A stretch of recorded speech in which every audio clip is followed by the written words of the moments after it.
Hollywood's Hidden Hearts, 10 Secretly Gay Stars of the Golden Age. Intro. Picture this.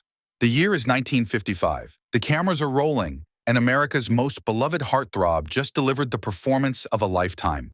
The audience swoons, the critics rave, but behind those dazzling studio lights lies a secret so dangerous it could destroy everything. Welcome to Hollywood's Golden Age, where the brightest stars lived in the deepest shadows, and love was the most forbidden script of all. What if I told you that some of your favorite classic movie icons were living double lives that would make today's scandals look like child's play? Let's pull back that velvet curtain and step into the shadows of Tinseltown's most guarded secrets. Rock Hudson, the heartthrob's heartbreak. Rock Hudson wasn't just a movie star. He was the movie star. The dreamboat of the 50s and 60s, the kind of man who could sell romance with a single look. Fans saw him as the embodiment of masculine charm, the ideal man. But Hudson's real performance wasn't in pillow talk or giant. It was the daily act of hiding who he truly was. Born Roy Harold Scherer Jr., Hudson was the golden boy in a town that demanded glitter and perfection, but not honesty. His agent, Henry Wilson, known for discovering beautiful men and giving them marketable names, helped craft Hudson's public persona from scratch. That included orchestrating his 1955 marriage to Phyllis Gates, a woman who was both his secretary and a pawn in the ultimate PR chess game. It was a marriage built on fear, not love. Fear of tabloids, of public backlash, and of studio executives who thought a gay leading man meant box office poison. Behind the scenes, Hudson loved deeply and privately. His long-term relationship with Mark Christian was genuine, but secrecy ruled their lives. When Hudson collapsed in 1984 and was later diagnosed with AIDS, the news rocked Hollywood. Suddenly, America's most beloved heartthrob was at the center of a public health crisis and a reckoning. His 1985 announcement wasn't just a revelation, it was a revolution. He became the first major celebrity face of AIDS, forcing the world to confront not only the disease, but the bigotry surrounding it. Hudson didn't just die a star, he died a symbol of love denied, of battles fought in silence, and of a legacy that would shine far beyond the shadows of the silver screen. Montgomery Clift, the method actor's private method. If Rock Hudson was Hollywood's golden boy, Montgomery Clift was its beautiful, tortured soul. This pioneer of method acting brought an intensity to the screen that few could match, but the real drama was happening off-camera. Clift's close friendship with Elizabeth Taylor wasn't just Hollywood gossip, it was a lifeline. Taylor knew the truth about Monty's relationships with men, and she became his fierce protector in a town that devoured secrets for breakfast. But here's what most people don't know. Clift's legendary 1956 car accident wasn't just a tragic twist of fate. Leaving Taylor's dinner party that night, emotionally drained from hiding his true self, Clift crashed into a telephone pole, shattering his face and his spirit. The accident left him requiring multiple reconstructive surgeries, but the real reconstruction was happening inside. Pills and alcohol became his escape from a world where his Oscar-nominated performances in A Place in the Sun and From Here to Eternity were celebrated, while his authentic self remained in the shadows. Clift died at just 45, taking his secrets with him, but leaving behind performances that still make us believe in the power of hidden truth. Tab Hunter, the all-American boy next door. Tab Hunter looked like he was carved from the American dream itself. Blonde, blue-eyed, and blessed with a smile that could sell 1 million movie tickets. But this all-American boy was harboring an all-American secret. Born Arthur Andrew Kelm in 1931, Hunter became Warner Brothers' golden boy with hits like Battle Cry and Damn Yankees. But in 1955, Confidential magazine, Hollywood's most feared scandal sheet, was preparing to destroy him with a story about a raid on a gay party. Hunter's career was saved by an unlikely hero. His studio's publicity machine traded information about another star's secret to bury Hunter's story. For decades, Hunter played the Hollywood game perfectly, dating starlets for the cameras while maintaining a long-term relationship with ice skater Ronnie Robertson and later with producer Alan Glazer. It wasn't until 2005, at age 74, that Hunter finally wrote his truth in Tab Hunter Confidential, The Making of a Movie Star. By then, the boy next door had become a man who chose authenticity over image. Sal Mineo, the rebel with too many causes. Sal Mineo burst onto screens in 1955 as the vulnerable Plato in Rebel Without a Cause, earning an Oscar nomination at just 16. But this young rebel was fighting battles that went far beyond James Dean's fictional teenage angst. Mineo's career peaked early, but as he matured, so did his courage.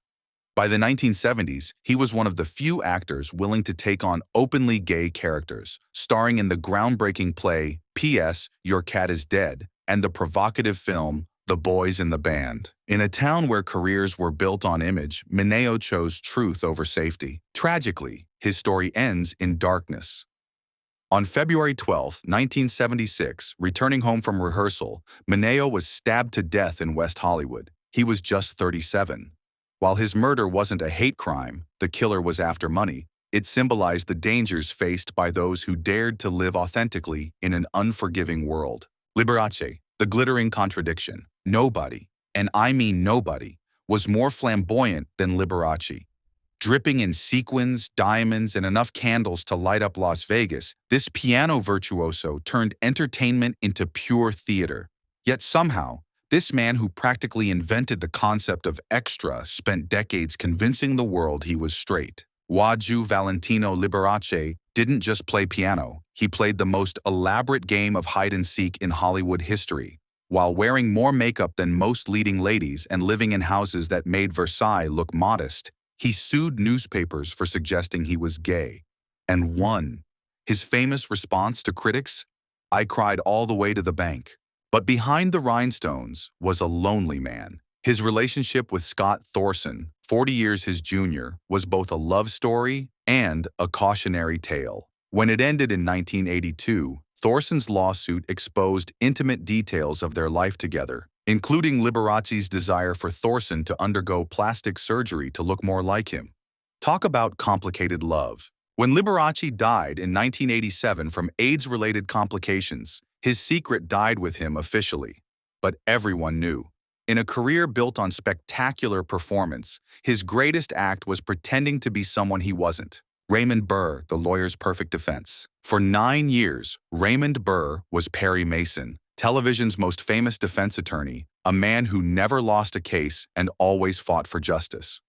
Off-screen, Burr was fighting his own case, defending a secret that could have destroyed everything. Burr's defense strategy was masterful. He created an elaborate fiction about a wife and son who had died tragically.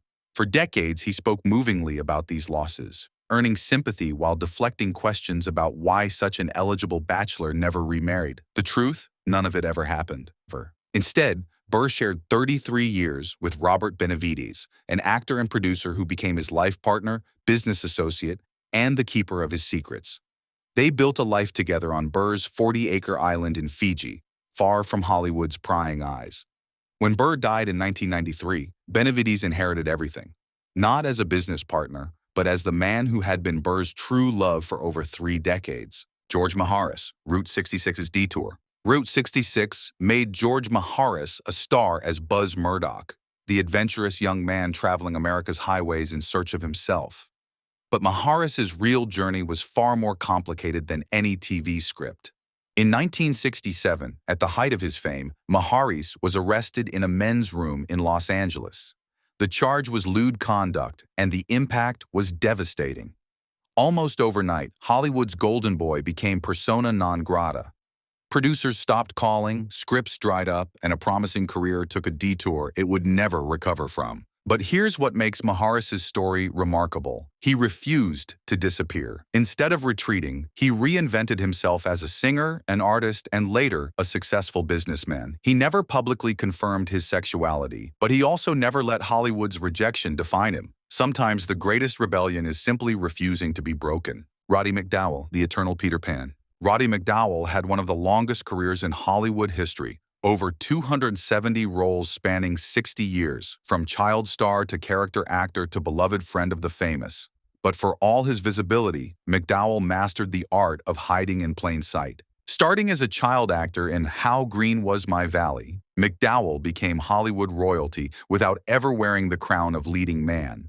His sexuality was an open secret among his famous friends, Elizabeth Taylor, Rock Hudson, Montgomery Clift, but never discussed publicly. McDowall's genius was making himself indispensable. He was the friend everyone wanted, the actor everyone respected, and the photographer everyone trusted with their secrets. His private photo collection of Hollywood stars was legendary, and his discretion was absolute. In a town built on gossip, McDowall became the keeper of secrets, including his own, Cesar Romero, the Joker's serious secret. Before Heath Ledger, before Jack Nicholson, there was Cesar Romero, the original Joker, bringing manic energy to the 1960s Batman TV series. But this Latin lover of the silver screen was playing the ultimate joke on Hollywood itself. Romero was linked romantically with some of Hollywood's most glamorous women, Joan Crawford, Carole Lombard, Marlene Dietrich. Yet he never married, famously saying, "I was too busy living my life to get married." What he didn't say was that his life included relationships with men that he kept carefully hidden. The joke was on Hollywood's publicity machine, which spent decades trying to marry off their Latin lover to suitable starlets, never realizing that Romero had no interest in walking down any aisle with a woman. His lifelong bachelorhood wasn't a failure to find love, it was a refusal to live a lie. Paul Lynde, the Center Square's crooked smile. Paul Lynde owned the Center Square on Hollywood Squares and owned every room he entered with his razor-sharp wit and distinctive delivery. But behind the laughs was a man carrying pain that no punchline could cure. Lynde's humor was his armor, his sexuality an open secret that everyone acknowledged but no one discussed. His performances in Bewitched as Uncle Arthur and his game show appearances made him beloved. But his personal life was marked by loneliness and self-destructive behavior. The tragedy of Paul Lynde wasn't just that he had to hide who he was, it was that his pain leaked through anyway, making his comedy both funnier and sadder. Every sharp one-liner carried the weight of a man who could make everyone laugh except himself. These 10 men didn't just entertain us, they sacrificed pieces of themselves on the altar of our entertainment. In an era when love was limited by law and acceptance was just a dream, they chose between authenticity and survival, between truth and stardom. Their stories remind us that behind every classic Hollywood smile was a human being fighting battles we couldn't imagine. The golden age may have dimmed, but their courage still shines through the darkness. Smash that like button if these untold stories moved you. Drop a comment telling me which star's secret surprised you most. And subscribe because Hollywood's vault of secrets is far from empty. Until next time, keep questioning what you see on screen, because the real story is always more fascinating than the script. This is your host, signing off from the shadows of the silver screen.